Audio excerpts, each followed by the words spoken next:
Саламатсыздарбы консультанттар? Мен Исакова Жаркын. Бүгүн биз эненин паспортту кантип тиркеешти үйрөнөбүз. Баарыбыз личный кабинетке кирип алабыз биринчи. Андан кийин бул жерден личные данные басып алабыз. Андан кийин документ добавить документ басабыз. Анан бул жерде страна деп турат. Ошону басабыз. Бул жерден Кыргызстанды тандап алабыз. Андан кийин бул жерде биздин паспортубуздун номерин жазып алышыбыз керек.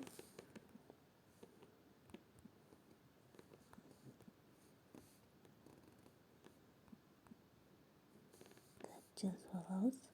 Андан кийин жылдырып изменить фотону басабыз. Өзүбүз тартып алган документибизди басабыз. Кирди. Документибиз киргенден кийин сохранитти басабыз.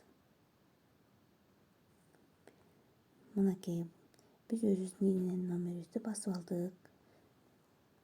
Киргизип алдык. Анан кайра чыгабыз. Мынакей консультанттар биз өзүбүздүн ИНН паспортту кантип киргизгенди үйрөнүп алдык. Көңүл бурганыңыздар үчүн чоң рахмат. Сак саламатта туруңуздар.